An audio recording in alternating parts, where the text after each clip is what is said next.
അസ്സലാമു അലൈക്കും വറഹ്മത്തുള്ളാഹി വബറകാതുഹു. അപ്പോൾ ഫാത്തിഹ കുടുംബത്തിലെ പഠിച്ച ക്രിയകളെല്ലാം താഴെ ഒന്ന് ക്രോഡീകരിച്ച് കൊടുത്തിരിക്കുകയാണ്. ഇനിയും ക്രിയകളുണ്ടാകാം.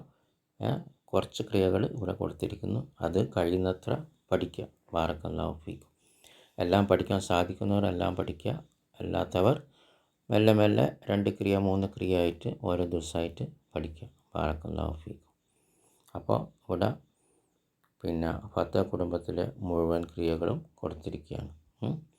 ഫത്തഹ അവൻ തുറന്നു, ദഹബ അവൻ പോയി, റഖഅ അവൻ കുനിഞ്ഞു, റഫഅ അവൻ ഉയർത്തി, ഫഅല അവൻ പ്രവർത്തിച്ചു, ബഹസ അവൻ തിരഞ്ഞു, ഖതഅ അവൻ മുറിച്ചു, ജമഅ അവൻ ഒരുമിച്ചു, സഅല അവൻ ചോദിച്ചു, ഖറഅ അവൻ വായിച്ചു, മനഅ അവൻ തടഞ്ഞു, ശറഹ അവൻ വിശദീകരിച്ചു, നജഹ അവൻ വിജയിച്ചു, നഫഅ അവൻ ഉപകാരപ്പെട്ടു, ബദഅ അവൻ ആരംഭിച്ചു. ബാറക്കല്ലാഹു ഫീക്കും. അപ്പോൾ നമ്മൾ കുറേ പദങ്ങളും പഠിച്ചു, അതിൻ്റെ അർത്ഥങ്ങളും പഠിച്ചു. നേരത്തെ പറഞ്ഞതുപോലെ ഖുർആനിൽ ഈ പദങ്ങളൊക്കെ വരുമ്പം ഈ 14 രൂപങ്ങളിലുള്ള ഏതെങ്കിലുമൊക്കെ വരുമ്പോഴൊക്കെ നമുക്കിനി ഇത് മനപ്പാടാക്കിയാൽ നമുക്ക് എളുപ്പമാവും. ബാറക്കല്ലാഹു ഫീക്കും.